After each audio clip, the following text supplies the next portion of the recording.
Hi, I'm Aric McBay, author of Full Spectrum Resistance. The book's published by Seven Stories Press, and you can find out more at fullspectrumresistance.org. Today, I'm going to read you the first chapter of the book. It's called Why We Fight. Quote, I know the one thing we did right was the day we started to fight. Keep your eyes on the prize, civil rights anthem. Quote, we are never assured of justice without a fight. Angela Davis. I wrote this book because we are losing. The global exploitation of the poor is accelerating even as the rich grow wealthier than at any point in history. The fertile planet that keeps us all alive is being poisoned, baked, and stripped bare. Remaining indigenous and traditional people continue to be attacked and pushed off their land, so the rich can exploit resources that will be exhausted in a few decades anyway. We are losing, and we need to learn how to win fast. I've been a social and ecological justice activist for 2 decades. In that time, I've worked on waste reduction and recycling projects, organized with anti-poverty community groups, and marched or sat in jail at summit protests.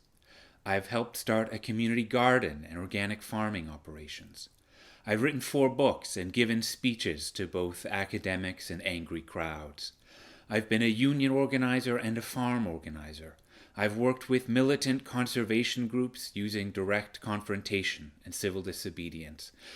I've developed a broad perspective on political action that comes from using many different tactics in many different campaigns.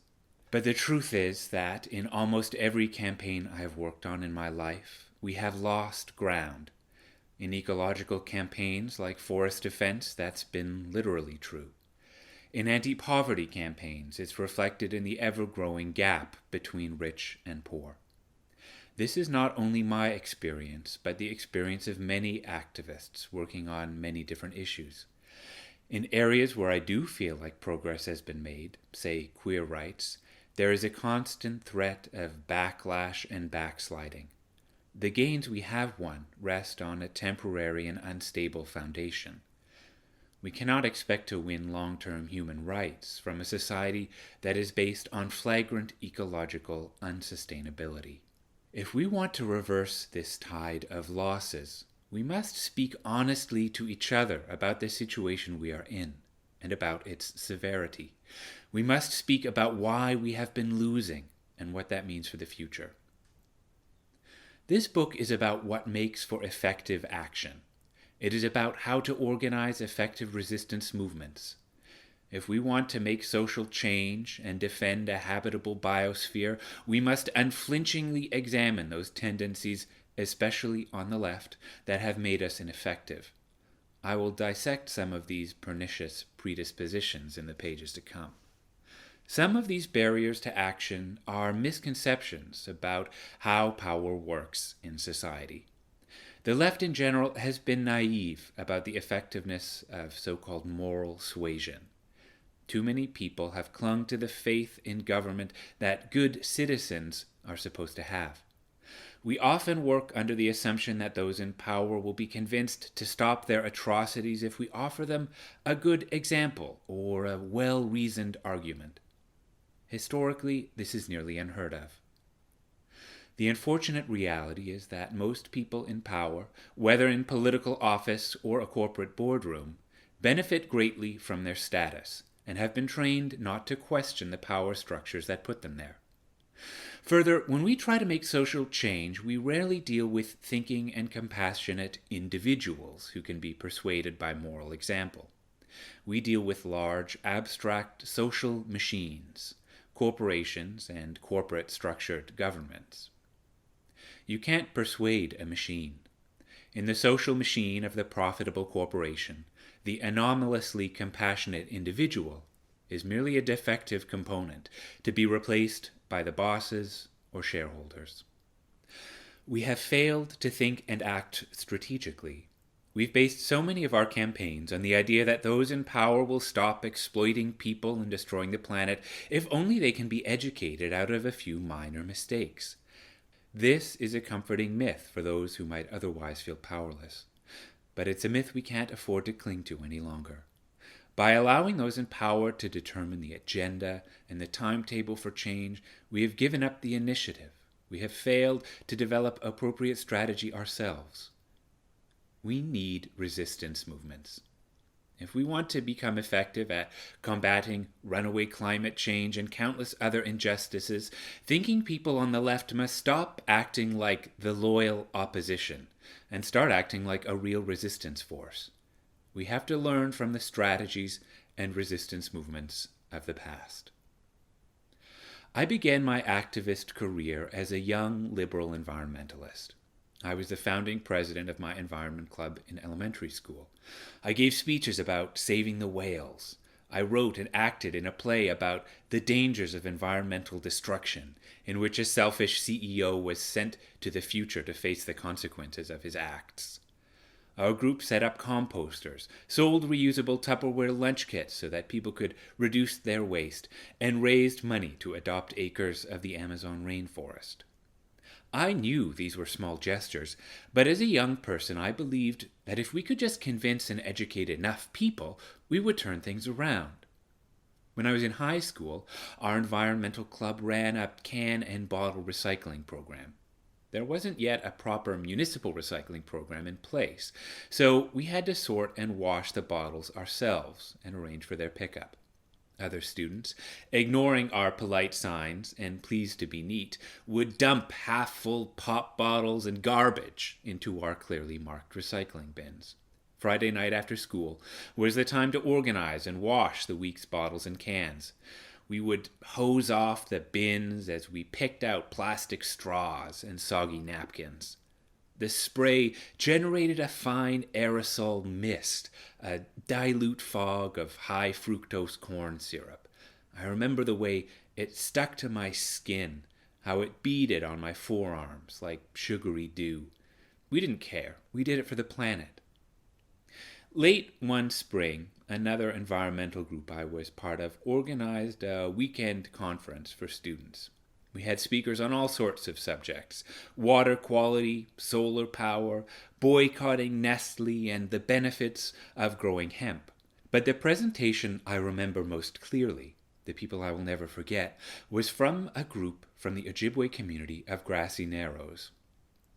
They were, by rather loose Northern Ontario standards, our neighbors, although they had driven for 10 hours to come to our conference. The Grassy Narrows representatives were of many different ages. The younger people went swimming with us in chilly little lakes. The older people were their speakers. They told us the story of their community and of how it had been poisoned. Like most of Northern Ontario, the land around Grassy Narrows had been forest since the last ice age. Industrial activity, especially logging and the associated pulp and paper mills, metastasized into the area after World War II.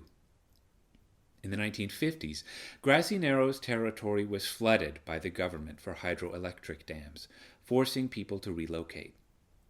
In 1962, the Dryden Chemical Company opened a chlor-alkali plant nearby. The chlor-alkali plant was built to produce sodium hydroxide and chlorine for bleaching paper. This process is energy intensive, hence the hydroelectric dams, but the factory also used large amounts of mercury for the processing, and its effluent was dumped directly into the river system. If you look at a satellite photo of northwestern Ontario, you will see two things: forests and lakes. In the area around Grassy Narrows, there are thousands upon thousands of lakes and islands. There's hardly a place that can't be reached by canoe and paddle. So for a very long time, the people of Grassy Narrows had relied on fish for food. When the reservations were imposed and settlers moved in, many Ojibwe used their excellent fishing skills as a source of income.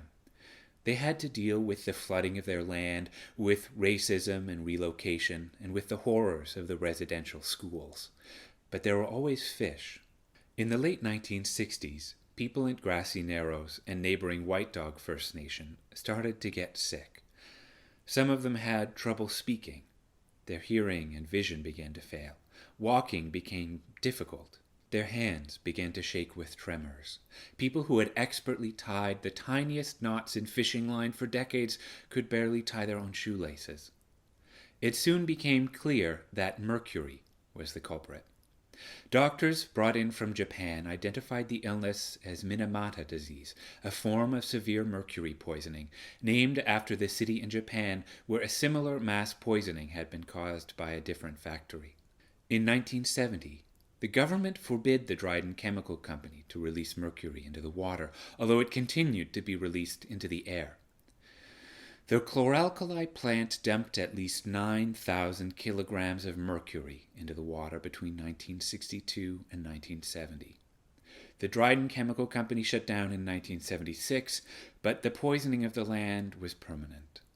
Contamination extended through the waterways more than 250 kilometers downstream, over an enormous watershed. Cleanup was essentially impossible. There is simply no way to remove that much mercury from such a large area. It wasn't just humans and fish affected, of course.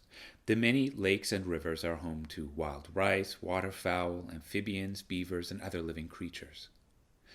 Grassy Narrows won a financial settlement 16 years after the mercury poisoning was identified. The total amount was a mere $10,000 per person, meant to compensate them for the destruction of the land base and, in many cases, their own bodies. But very little of that paltry amount actually made it to members of the community. Bureaucratic red tape was an obstacle. So were band councils, supposedly representative bodies which have been imposed on First Nations by the Canadian government, but which are often dysfunctional and which many Indigenous people despise as tools of colonialism. In recent decades, contamination of the waterways has been worsened by clear-cutting around Grassy Narrows, which caused major soil erosion. Mercury that had been immobilized in the soil was washed back into the waterways. One of the major struggles at Grassy Narrows became the fight to stop clear-cutting on their lands, clear-cutting sanctioned and licensed by the state. The visitors from Grassy Narrows explained these things to us. They explained how the government continued to ignore their needs and continued to destroy their land and water, despite every reasonable and polite attempt by the Ojibwe to assert themselves. I don't remember them using the terms racism or genocide, but both were clearly at work. The conference ended. The settler students went back to their homes and the Indigenous to theirs. The next Friday came, and it was time to wash the recycling again. I remember the afternoon clearly. It was hot, which made the cloud of fructose spray even stickier. I pulled a used napkin out of a juice bottle for the umpteenth time, but instead of throwing it in the trash, I paused. I stared at its bleached white fibers, and I began to understand why our environmental activism wasn't working. That napkin helped me to grasp that environmental destruction wasn't really about lack of education. It wasn't about misunderstandings. It wasn't about technology that was more or less damaging. It was about power. Somewhere not far away was a group of Indigenous people I had sat with, eaten with, spoken with, whose vast land base had been poisoned and clear-cut to produce napkins like the one I held in my hand. A napkin which was used for a few minutes, or not at all, and then discarded without thought.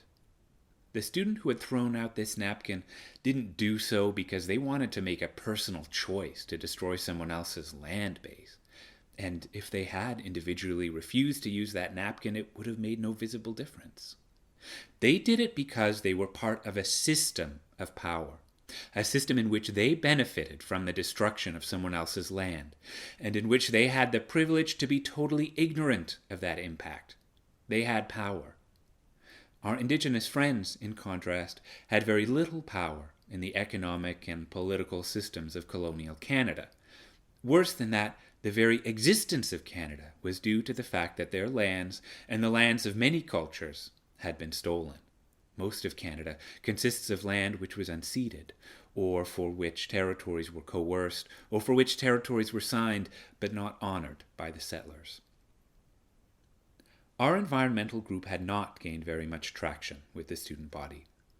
Before that conference, I had believed that with enough hard work, public education, and awareness raising, we could convince people to give up some of their convenience and privilege to save the planet. But I began to grasp that perhaps we had it backward.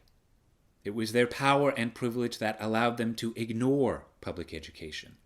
They didn't care about environmental awareness because it was someone else's land they were destroying. They could always pretend that things were fine because they would never be the ones who had to suffer the consequences of their actions, at least not until it was too late. Later, I went for a walk in the woods to think things over. There was a long, narrow strip of forest near our school, braided with little paths. It stretched alongside 3 different schools, our high school at one end, my elementary school in the middle, a university at the far end. I walked by a fenced-off little cemetery in the woods, long abandoned, which I had passed many times before. At the end of the path were a few boarded-up old buildings. Near one, which looked like a chapel, was a plaque I had never been close enough to read before. On inspection, it informed me that I was standing on the site of a former residential school, founded as a mission in 1832. At first, I believed the plaque referred to the little chapel, and then I realized the plaque referred to the main 4-story building of the university. I had been in that building hundreds of times without ever realizing why it had been built. As I went back into the woods to walk home, I passed the cemetery again and felt a chill. I went through the little gate for the first time and began to read the names and dates on the rough headstones. The birth and death dates were so close together. They were only children. The cemetery I'd walked past so many times was full of children who had been taken from their families, from their culture, and who had died in the residential school. I fell to my knees with tears in my eyes. There was a reservation 20 minutes by car from where I lived. They knew all of the things I took so long to learn, but I'd never been there, and I had never met anyone who lived there. One of my teachers explained that South African officials visited Canada when they were setting up apartheid so they could model it after the reservation system here. For a long time, I had believed that stopping the destruction of the planet was a matter of correcting misunderstandings about the planet and of choosing better technologies. But I was learning that Canadian culture, the existence of Canada, was built on a foundation of atrocity. Education alone could not correct a political arrangement that was so fundamentally rotten.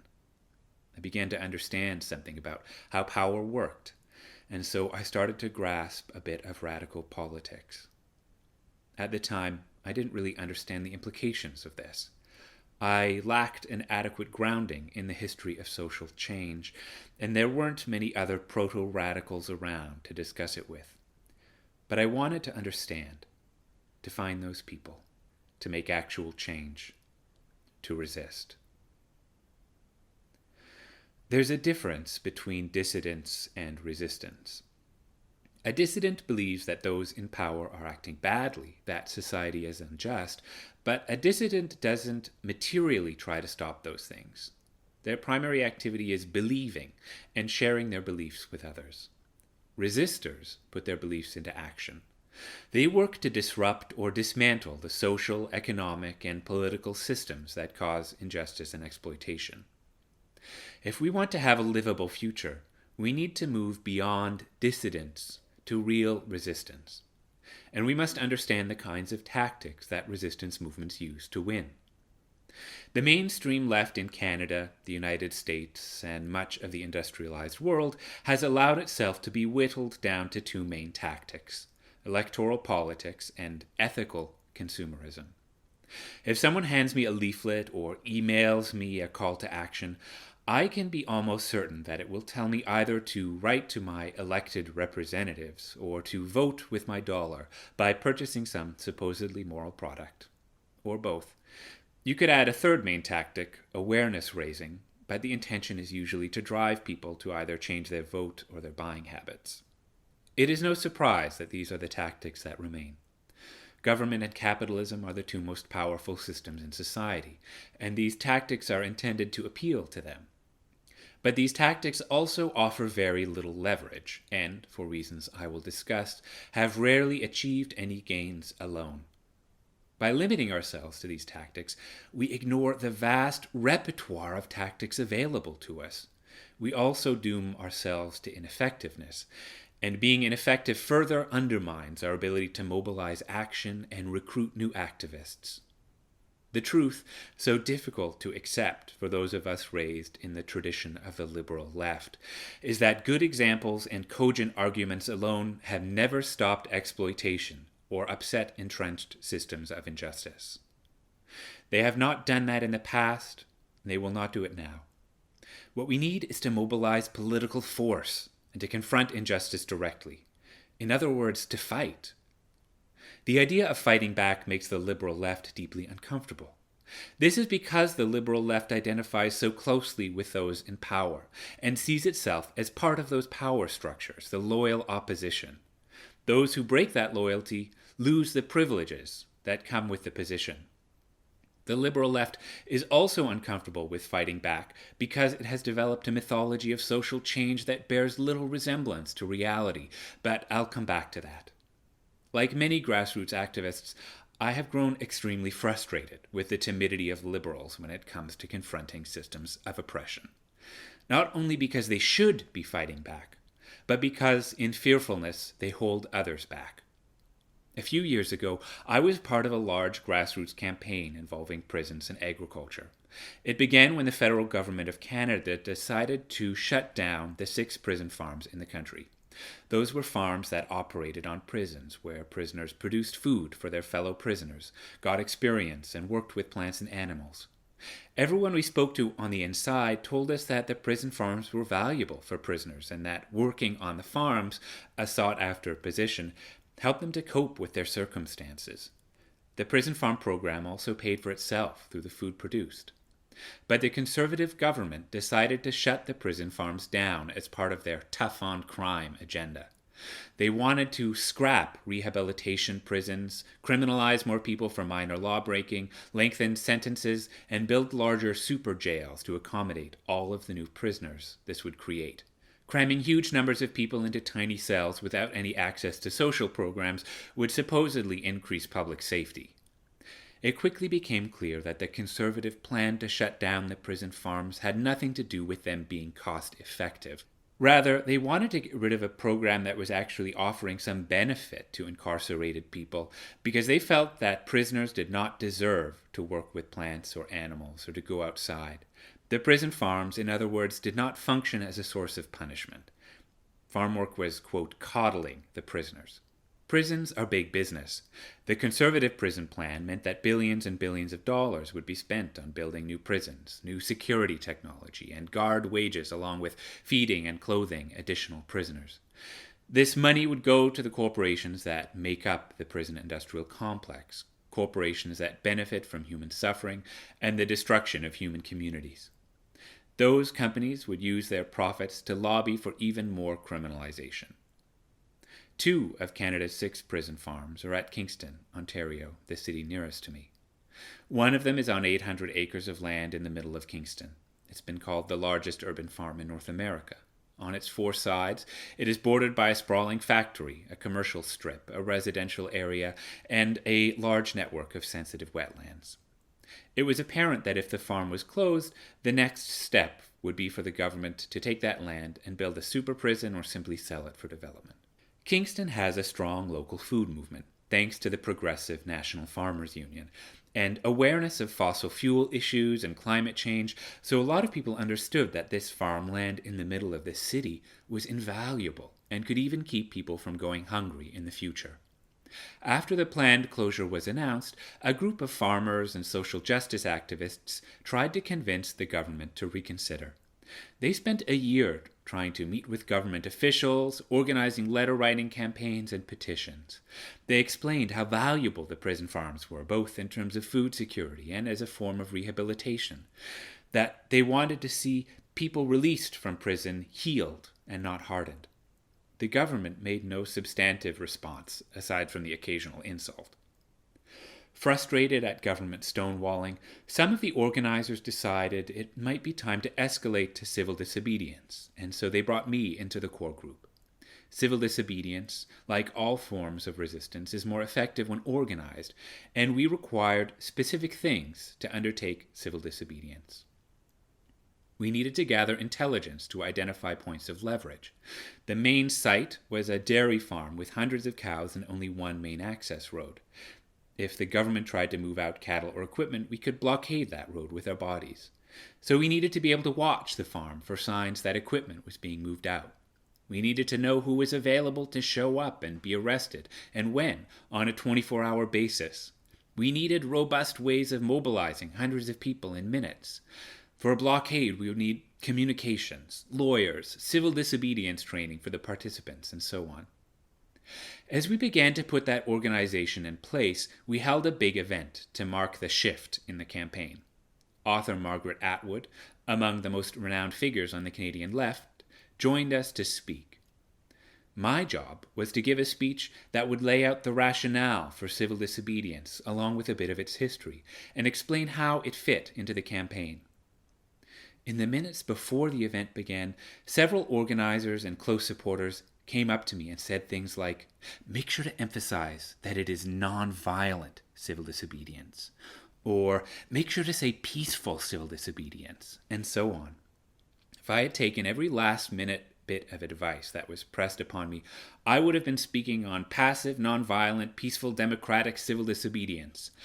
Some organizers were nervous and wanted to make the shift in strategy seem as polite and non-threatening as possible. The venue, a big old limestone church, was soon completely full. 800 people were sitting inside and more waiting outside. This was an enormous turnout for a political rally in a small city. A few others spoke before me, so when it was my turn on the stage, the crowd was already enthusiastic. But as soon as I mentioned the possibility of physically blockading trucks, the entire audience burst into applause. I hadn't yet explained how civil disobedience worked or why it was important. They already got it. Not because they were all familiar with that history, but because they understood that if powerful people are threatening your community, if they are bullying people, if they are ignoring you when their job is supposedly to listen, well, then more polite requests aren't going to cut it. It wasn't some deep philosophical revelation. It was common sense. This was an important moment in my understanding of the campaign. The crowd's enthusiastic response came in part because they weren't as immersed in a liberal culture as some of the organizers. The willingness of everyone involved in the prison farm struggle to persist and escalate would eventually lead to a win after a 9-year campaign. In stories or movies about resistance, the leaders are always the brave ones, willing to take risks and giving their communities the courage to stand up for themselves and to fight back. That, after all, is what makes them leaders. But in real-world organizing on the left, I've often seen the opposite. Those in leadership or organizing positions, afraid of alienating their sympathizers, or more importantly to some, their funders, often take the least confrontational position they can. They adopt the politics of the lowest common denominator, which means little danger of conflict and little risk of success.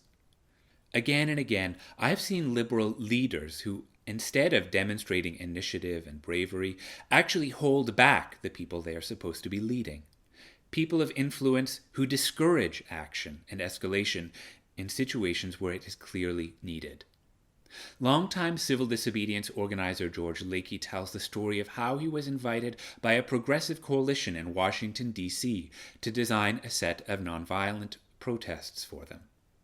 He recounts, "My first question to the group of national leaders was, 'Where is the rebel energy in your coalition?' Finally, they began reciting the story of when various militant groups had left the coalition in disillusionment. In short, there was no rebel energy left. 'In that case,' I said, 'this will be a short meeting.' He left." Our ideologies are supposed to be liberating and empowering. They're supposed to make us more capable of defending our communities and building new ones, but too often they do the opposite. People grow encumbered by their ideas instead of empowered. In the modern left, those in leadership positions are often the most strongly enculturated with liberal ideas. They want to follow in the footsteps of people like Martin Luther King or Nelson Mandela, but they often don't know the details of the movements they want to emulate. Often none of this is meant to impugn the people I organized with during the Prison Farm campaign, who are intelligent, serious, and dedicated. This is a comment on the culture of the left as a whole, which, though it often idolizes certain figures, has largely forgotten the specifics of those historic strategies and tactical choices. This cultural amnesia is an enormous loss, and it means that the left in general has lost its bearings. You can't tell where you're going unless you know where you've been. Furthermore, that history of struggle is profoundly useful for our modern-day struggles. It is a library from which we can draw strategies and tactics. It is a deep well that can offer us inspiration and spiritual renewal. And it is an armory from which we can obtain tools we need to defend human and ecological communities. The loss of this cultural legacy has not been an accident. It has not just been passively forgotten, but actively dismissed and buried, both by those on the left and the right. When the people from Grassy Narrows visited our conference, they did so as part of a broader public awareness campaign. In the years since I met them, they dealt with worsening logging on their lands and the continued legacy of mercury poisoning and with the closure of fishing areas. The community has often been under boil water advisories because of contaminated water. This is not an uncommon problem. At this writing, there are 122 Indigenous communities in Canada which lack safe drinking water, many for well over a decade. In some, the water is simply too toxic to consume even if it has been boiled, and bottled water must be shipped in. The government claims that it is too expensive to fix the water supply in sometimes remote areas. But how many millions and billions of dollars worth of lumber, oil, and other resources have been extracted from these remote areas without Indigenous permission or compensation? Grassy Narrows spent decades trying to address worsening assaults on their community and land by raising public awareness and lobbying. They had meetings with the government, protests, petitions, letter writing, and legal challenges. They got no substantive response. So they turned to direct action. In 2002, they set up a blockade on the biggest logging road into their territory. And it worked. Joe Fobister, a trapper and community activist from Grassy Narrows, explains, quote, "I'm through with begging. My people have been begging for the last 130 years since the treaty was signed, and it hasn't gotten them anything. And they'll continue to get nothing. I believe we have power when we take our fight off the reserve boundary and take it out on the land. Nobody, not the government, has intervened. So that's the message. They're afraid of us." Initially, logging companies Abitibi and Weyerhaeuser continued to log by accessing other roads, so the people of Grassy Narrows used temporary rotating blockades on those other roads as well. By 2008, the community had successfully stopped all outside logging on their territory, and the action had direct economic impact on the logging companies responsible for clear-cutting their land. The newspaper of the nearby mill town Kenora, the Daily Miner, described the situation in late 2010. Quote, "Since 2002, the pulp mill at Kenora has idled and been demolished. The stud mill has been idled indefinitely, and the Weyerhaeuser plant continues to hang on by its fingernails as it struggles with the collapse of the American housing market, as well as uncertainties with its wood suppliers. The Grassy Narrows blockade, still in place, is now the longest-running Indigenous anti-logging blockade in Canadian history. Direct action works. The left can learn a lot from that, but it had better learn fast." In North America and around the world, more and more people are getting tired of the status quo on the left. Some of these are older people who yearn to recapture the fighting spirit they remember from years past. Some of them are young people, already fed up with the obvious failures and timidity of established progressives in the face of global disaster. Some of them are working class people tired of elected officials who promise change you can believe in only to bow to corporate interests, even as their economic self-interest weighs heavier and heavier on the poor. Some are part of a tradition of resistance, who've reinvented their struggle in new forms like Black Lives Matter and Idle No More. They all know that time is running out, and they're ready to fight. So why do we fight? Why must we fight? We fight because you can't persuade a dictator, a sociopath, or a corporation. Mass exploitation is not a mistake or a misunderstanding, and evil is very profitable. As Frederick Douglass, escaped enslaved person and abolitionist orator, famously said, "Power concedes nothing without a demand. It never has and it never will." Revolutionary author Gene Sharp understands this. Sharp has written extensively on how nonviolent action works, and his writings have been used in a number of actual revolutions. Sharp's work makes it clear that nonviolent mass movements work by mobilizing political force, not by persuading the exploiters. He warns against the danger of dialogue with those who would only use negotiations to distract or diffuse resistance. He argues that in order to win, those fighting against authoritarians must, quote, create a powerful internal resistance force. Anarchist Michael Albert understands this too. Examining what was lost in leftist culture since the 1960s, Albert explains, quote, something went wrong with the slogan "Speak truth to power," too. Speak truth to power does not mean to try and convince power by the logic of your truth. If it means that, it's a slogan we should dump, because power doesn't listen to logic. Power doesn't give a damn about truth. The phrase just meant stand up with the truth and assert yourself with it. But somehow it got screwed up into speak truth to power. Spend a lot of time trying to convince power of what the truth is. But that's a total waste of time. Power only responds to raising social costs, to force, basically. Force is not the same thing as violence. There are many different kinds of force. There is economic force. Workers can go on strike, businesses can be boycotted, trade and transport systems can be disrupted, and economic systems rooted in justice can be built. There is political force. Organized voting can be a form of political force, but political force can also include non-cooperation with the establishment and the creation of oppositional political systems, from neighborhood assemblies to revolutionary congresses. There is social force. People can shun those responsible for atrocities, can impose social penalties on those who collaborate, and can organize social movements that value defiance and the upholding of human and ecological rights. And then there is the use of physical force. Mass non-cooperation actions where people put their bodies on the line, from lunch counter sit-ins to port blockades, are expressions of physical force. They physically impede bad things from happening. Strategies of physical force differ. They may be explicitly nonviolent. They may encourage self-defense. They may even accept physical counterattacks on those in power. In any case, successful resistance movements have the ability to use physical force. In history, this usually includes the capacity for violence, if only in self-defense. It is especially important for those who embrace nonviolence to understand this point. As Gene Sharp writes, quote, nonviolent action is a means of combat, as is war. It involves the matching of forces and the waging of battle, requires wise strategy and tactics, and demands of its soldiers courage, discipline, and sacrifice. Nonviolent activist Barbara Deming argued, the challenge to those who believe in nonviolent struggle is to learn to be aggressive enough. In any case, when it comes to persuasion, there is little difference between a dictator, a sociopath, and a corporation. Indeed, many thinkers have pointed out that the modern corporation is essentially a sociopath, unmoored as it is from basic empathy and morality. Those in power profit immensely by exploiting the working class and by stripping the earth bare.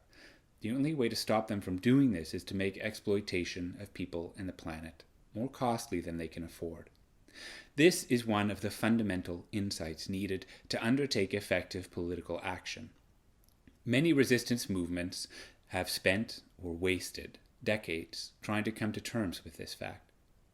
William Lloyd Garrison, renowned abolitionist and publisher, abandoned persuasion after many years of fruitless effort, saying in 1840, quote, there is not any instance recorded, either in sacred or profane history, in which the oppressors and enslavers of mankind, except in individual cases, have been induced by moral suasion to surrender their despotic power and to let the oppressed go free. But in nearly every instance, from the time that Pharaoh and his host were drowned in the Red Sea down to the present day, they have persisted in their evil course until some sudden destruction came upon them, or they were compelled to surrender their ill-gotten power in some other manner." End quote. On the opposite side, slaveholder James Hammond was equally clear. Quote, "If you distilled nectar from your lips and discoursed sweetest music, do you imagine you could prevail on us to give up 1,000 millions in dollars in the value of our slaves, and 1,000 millions of dollars more in the depreciation of our land?" End quote. We fight because we are fighting for survival. The planet is in the midst of an ecological apocalypse.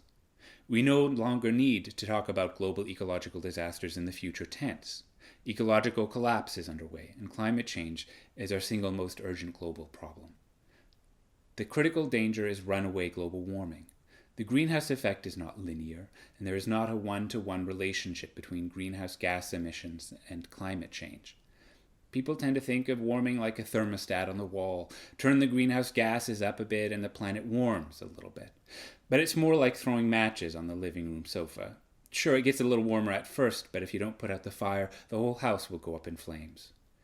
There are planetary tipping points that make global warming accelerate dramatically.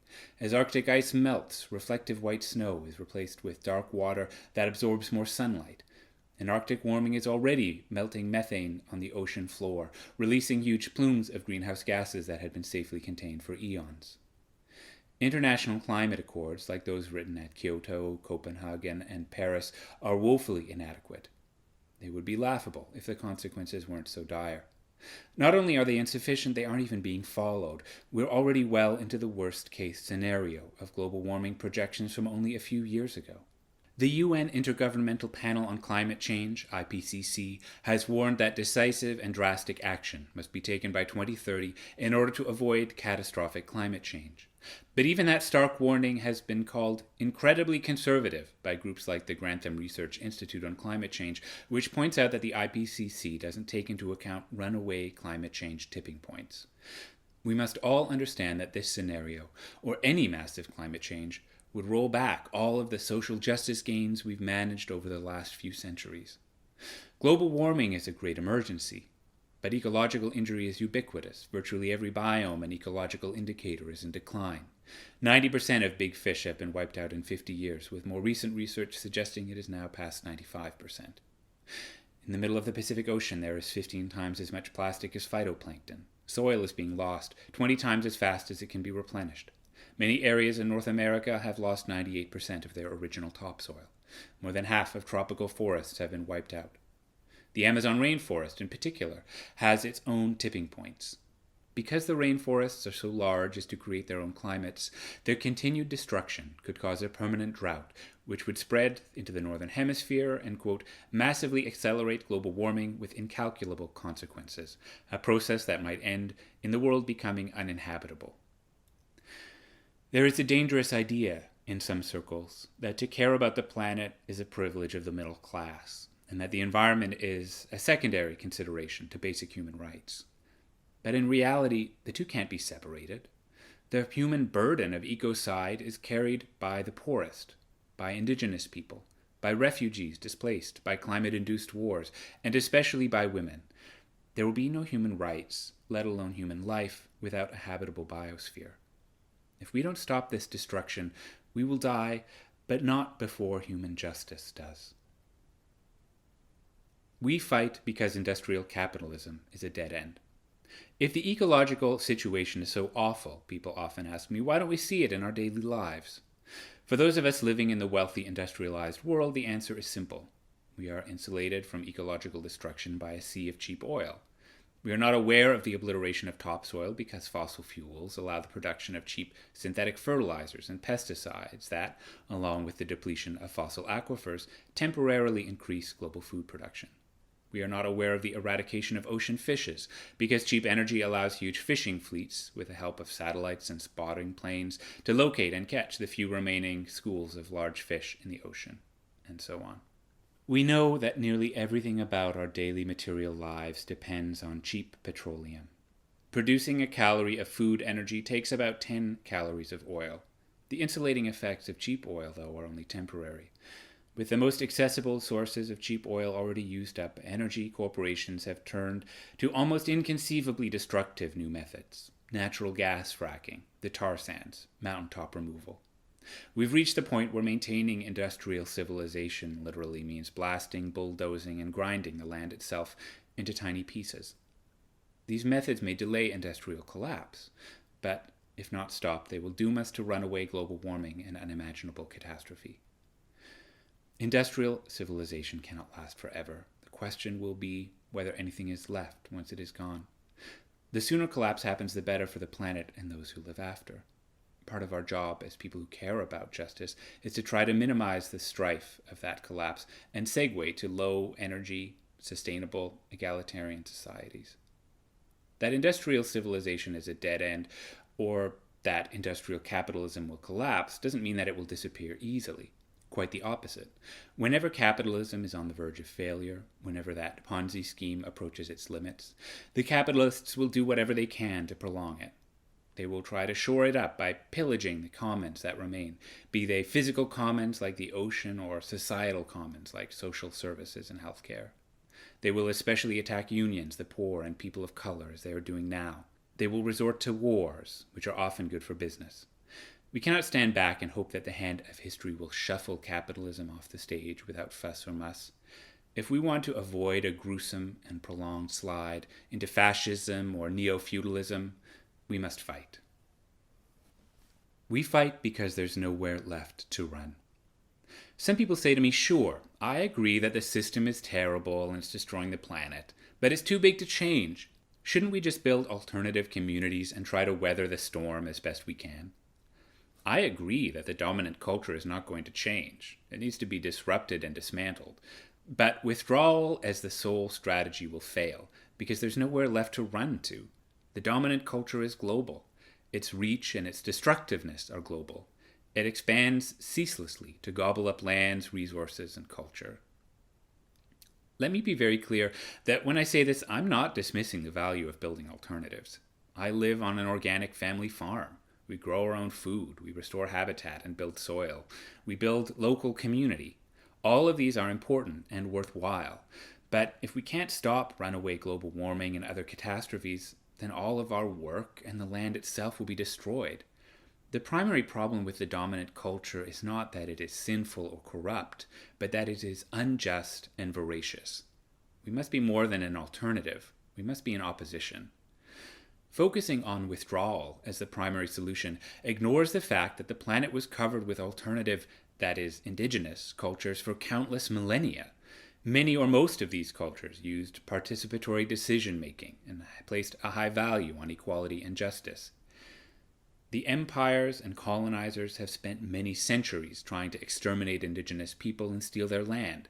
Historically, they did not do this with high-altitude bombers and cruise missiles, but face-to-face, by the sword.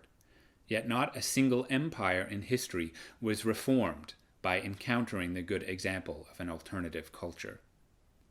I have lived on the land and grown my own food for some years and am reasonably good at it. But I am a rank amateur compared to a culture that has lived and learned in the same place for thousands of years.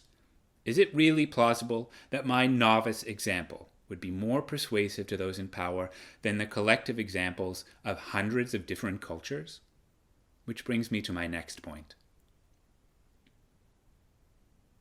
We fight because most of us live on stolen land. I live in Canada, a place renowned for being rich in resources, and which depends economically on resource extraction. But our, quote, resources were acquired through conquest and colonialism. The land has been occupied and taken by force, as is the case for unceded territory, or deception, as for the land taken but treaties not honored, or both. The land doesn't belong to the settler state or the settlers. It belongs to the Algonquin, the Cree, the Ojibwe, the Haudenosaunee, the Haida, the Diné, the Inuit, and to many other indigenous groups, and to the non-humans who have lived here for thousands of years. At what point does an occupation based on genocide become legitimate? Imagine that the Nazis had succeeded in conquering the entire planet, that they had driven out or exterminated everyone they considered undesirable. Imagine they had ushered in a global Third Reich. When would that occupation become legitimate? When would it become acceptable? I would argue never. The good Germans might forget the crimes their society was based on. Some of their descendants might one day become critical of those crimes. But that would not reverse the atrocities that had taken place. That would not change the fact that their society's foundation, its template, was conquest and occupation.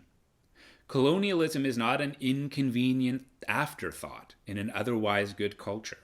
It is not a misunderstanding that comes from failing to value the arts and culture of indigenous peoples. It is the original sin of civilization. It is the sine qua non of modern technological society.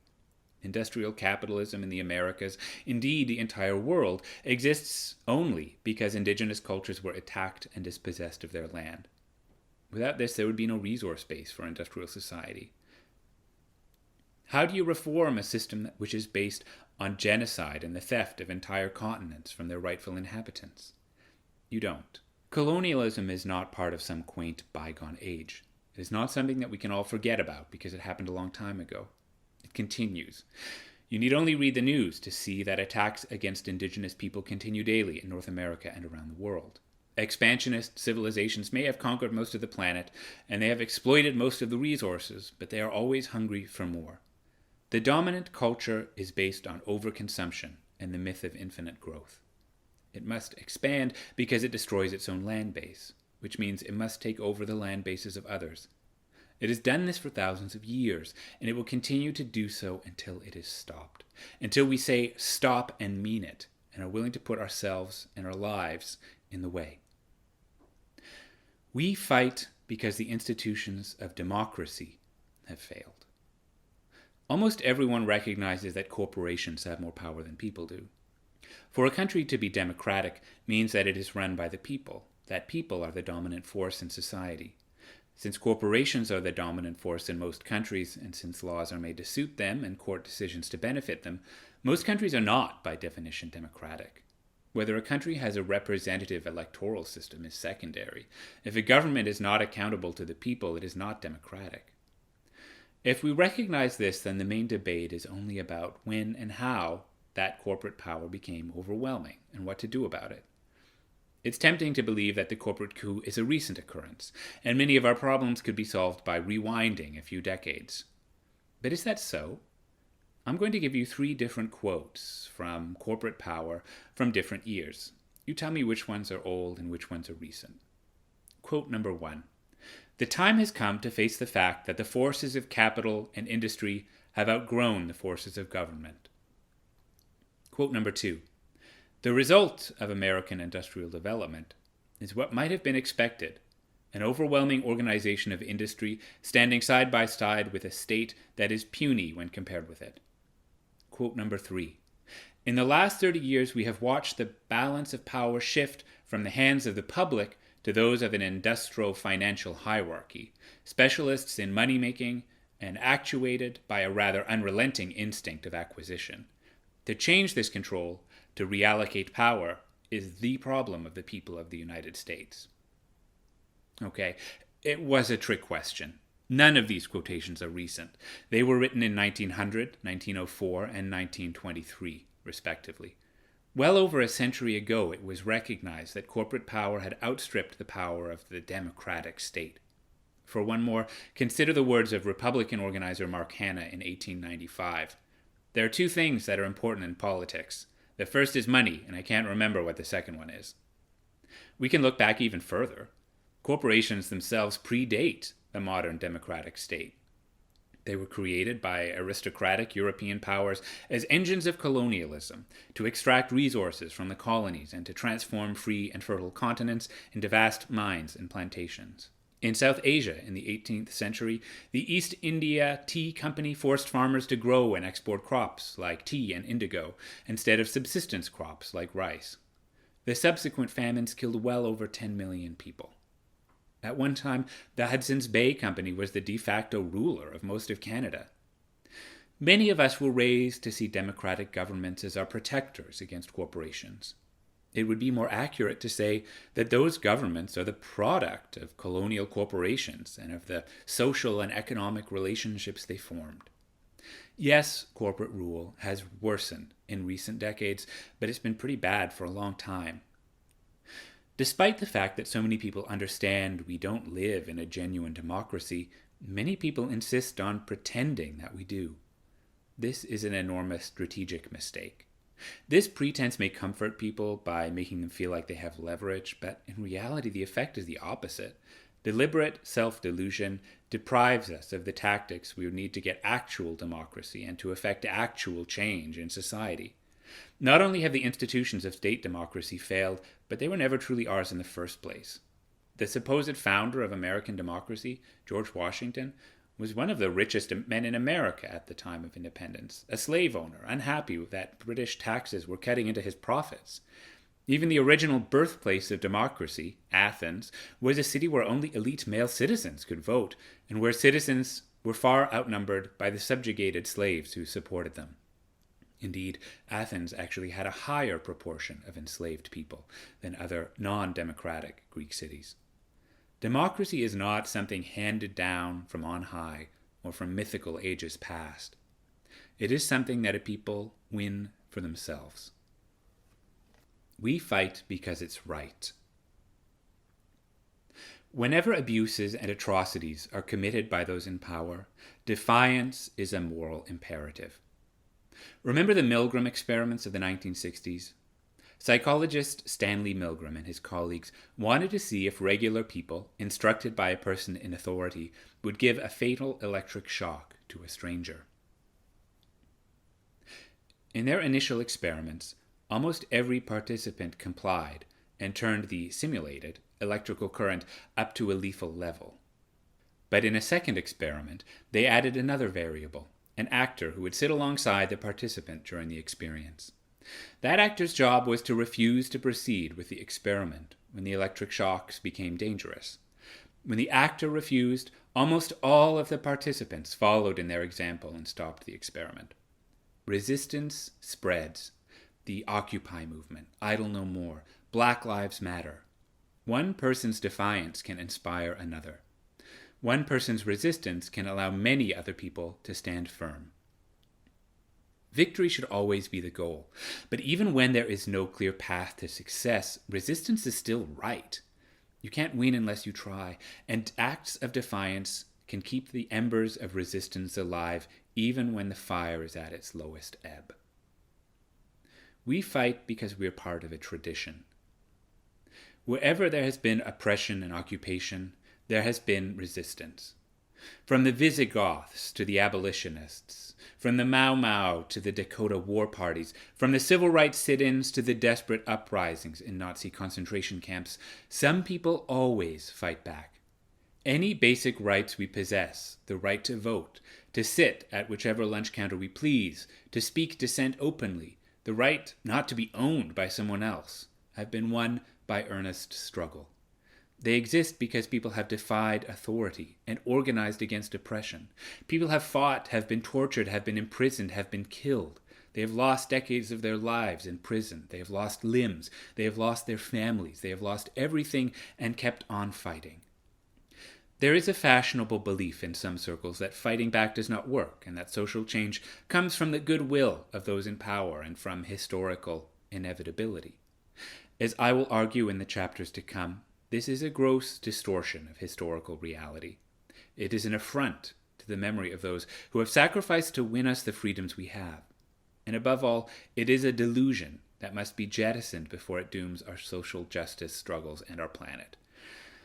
Think of all those who have laid down their lives in the struggle against empire and mass exploitation. Think of Ken Saro-Wiwa, murdered by Nigeria and Shell because he stood up for the people of the Niger Delta.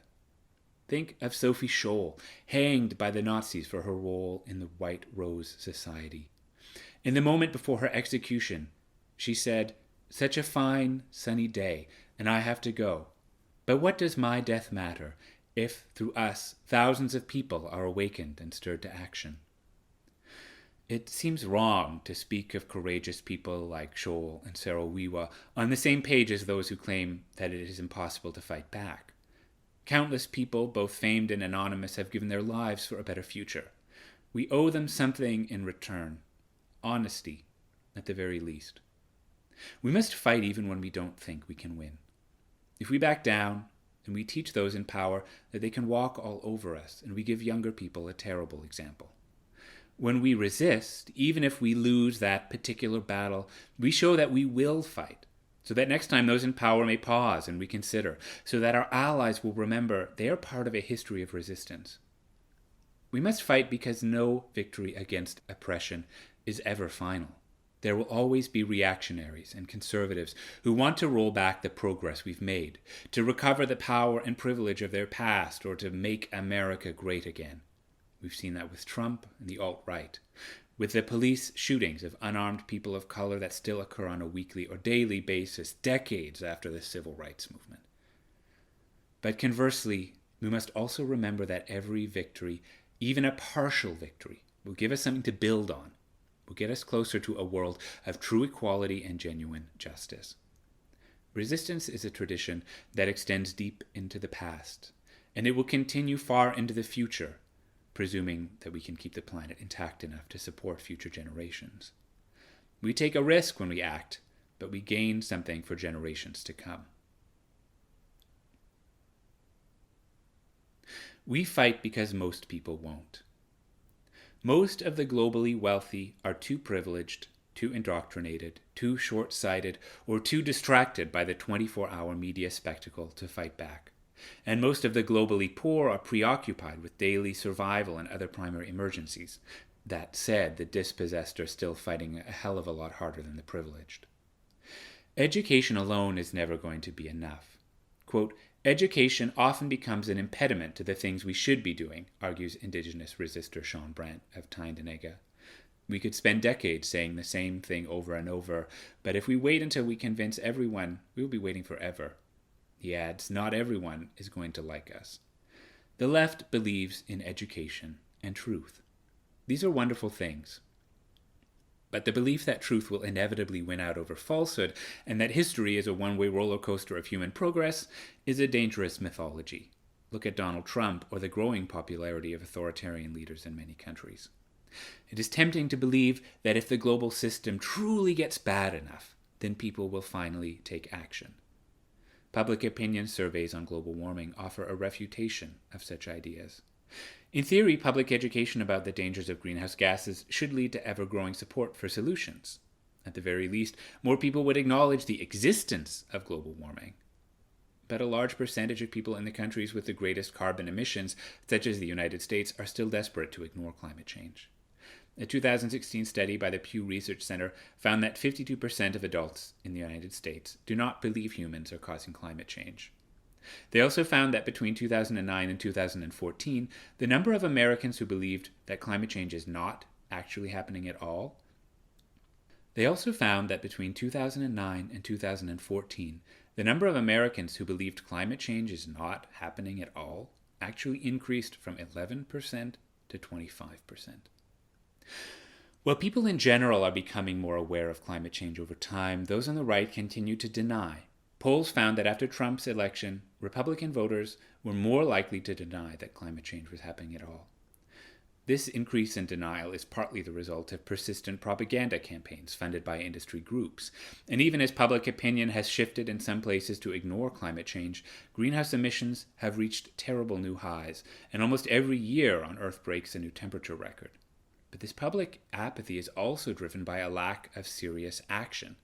Psychological research shows that when people do not make appropriate responses to an emergency, bystanders mentally downgrade the seriousness of the situation. Psychological research shows that when people do not make an appropriate response to an emergency, bystanders mentally downgrade the seriousness of the situation. The idea that action will finally happen when things get bad enough was even present in Germany as Nazi influence grew. Many communists believed that once Hitler gained power, he would finally be revealed for the monster he was. Then the working class would rise up and fight. The slogan of the German Communist Party in the early 1930s was, "After Hitler comes us." Using this slogan, the Communist Party refused to enter into a coalition with the Social Democrats to stop the rise of Hitler, believing that a backlash against the Nazis would thrust them into power. As German history sadly proved, the worse is better theory dramatically underestimates the power of political repression to destroy movements. Indeed, even after the Nuremberg trials and the exposure of the concentration camps, only 20% of Germans said that it would have been acceptable to resist Hitler during World War II. Often, resistance must happen before a change in mass consciousness, and not the other way around. Some leftists believed that George W. Bush's election would be good news, and that if elected, his transparent warmongering and corporate favoritism would galvanize public opposition and push the political spectrum to the left. But the opposite happened. The left was cowed into submission after 9/11, and Bush's popularity skyrocketed to ensure his election to a second term.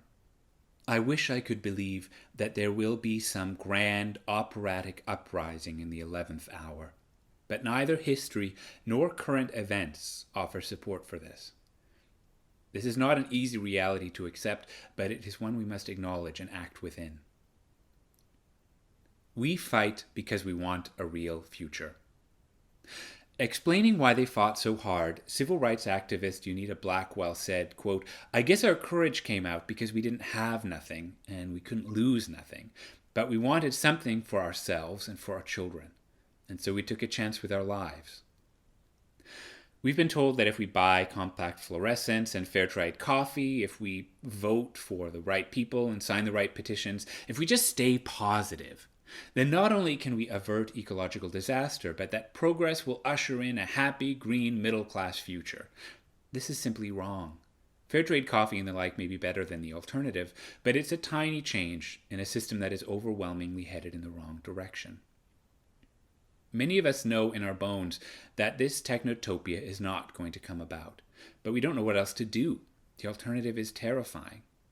The truth is that mainstream environmental and social justice organizations have deeply misled people about what kind of change and what scale of change is necessary to create a livable future.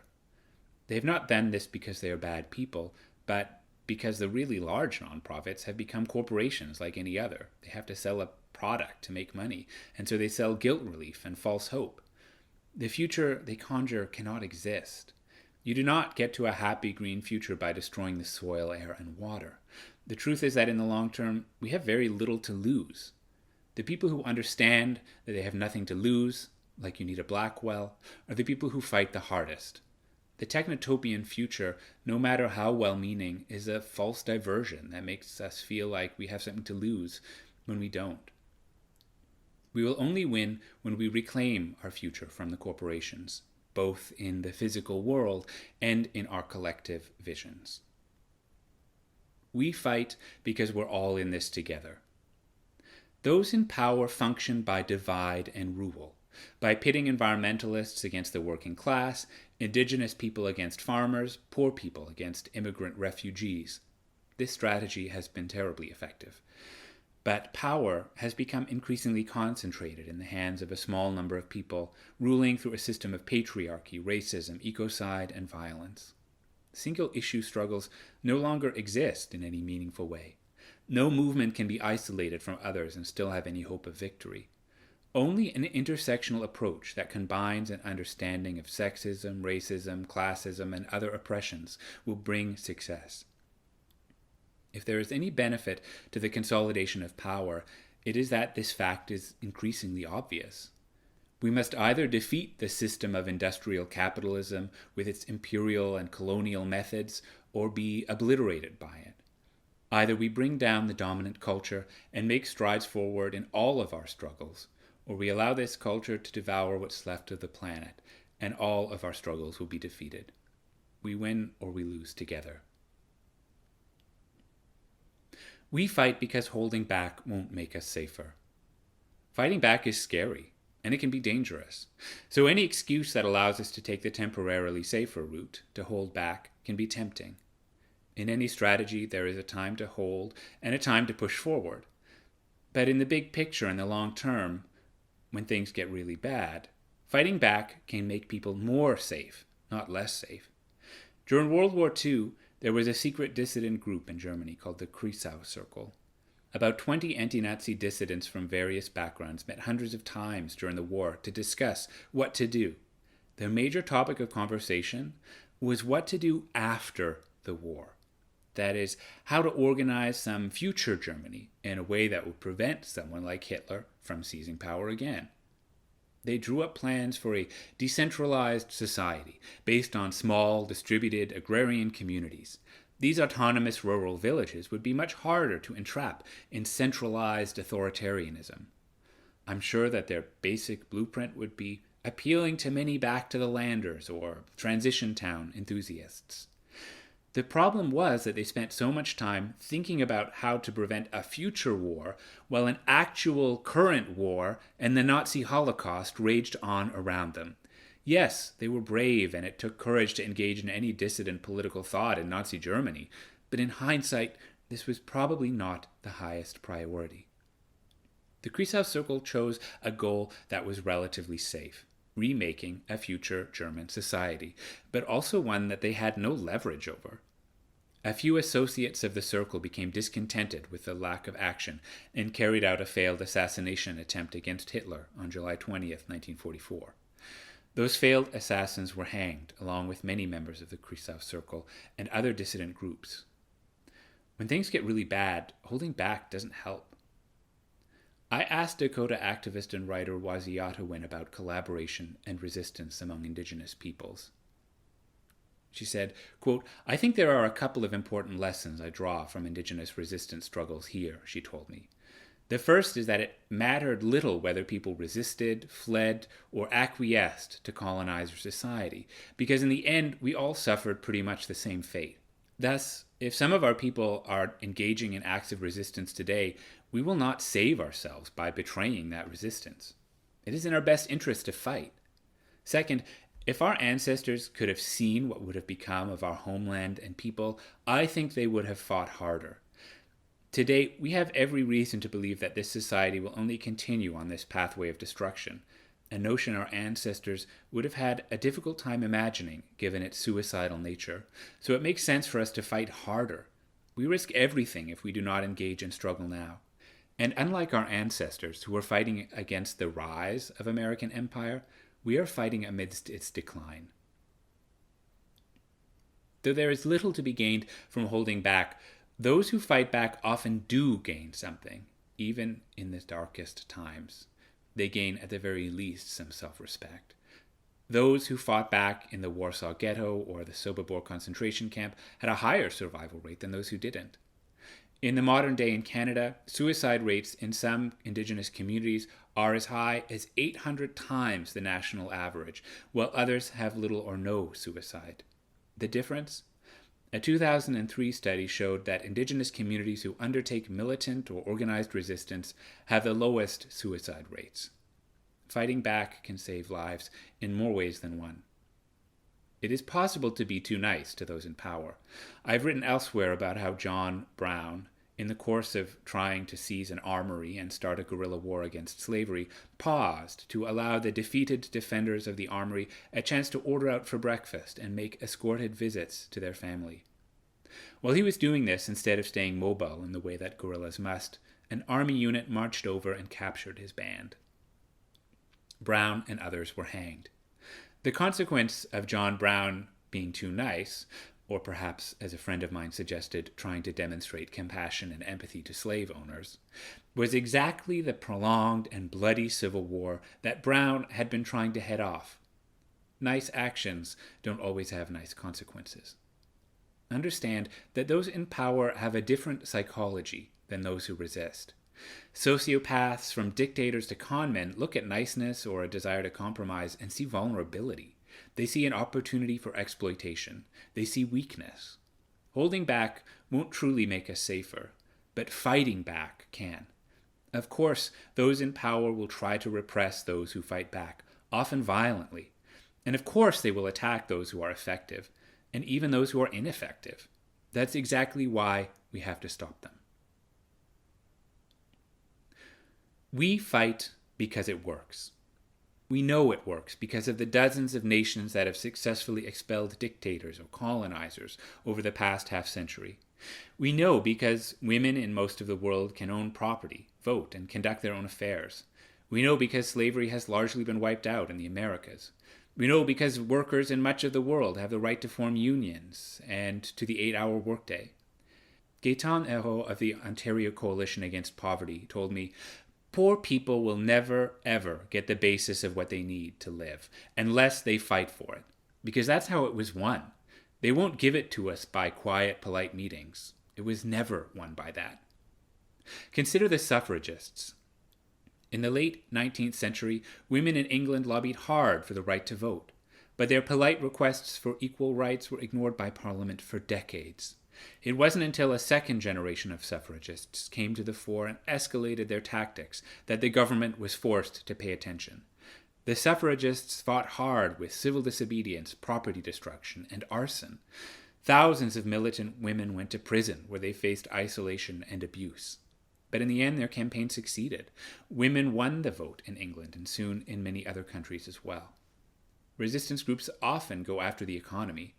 In Nigeria, the movement for the emancipation of the Niger Delta has targeted oil infrastructure and on more than one occasion forced a 70% decrease in oil output. From the Boston Tea Party to the Montgomery bus boycott to the African National Congress, resistance struggles have gone after the economies of the ruling class because it is so incredibly effective. It's time for us to move from dissidence to resistance. As the co-founder of the suffragist Women's Social and Political Union, Christabel Pankhurst, wrote, quote, "We know that relying solely on argument, we wandered for 40 years politically in the wilderness. We know that arguments are not enough and that political force is necessary." Or, as the civil rights song went, "The only thing we did was wrong, staying in the wilderness too long. I know the one thing we did right was the day we started to fight." In this book, I will show how resistance movements form and organize in practical terms, how and why people join movements, and how to encourage that process, Chapter 4. How groups form and organize themselves to be as effective and safe as possible, whether they are organizing above ground or underground, Chapter 5. The rules and practices they use to stay secure, to protect themselves, and to limit infiltration and repression by prosecution, Chapter 6. I will illustrate how people and groups communicate and stay connected so that they can spread their message, coordinate with allies, and navigate their relationship with the mass media, Chapter 7. How organizations gather the intelligence and information they need to make smart decisions and to understand their adversaries' weak points, Chapter 8. And how resistance movements hamper their opponents' attempts to gather that information about them, and how they cope with attacks on their movements through secret disruption or overt repression. Chapter 9.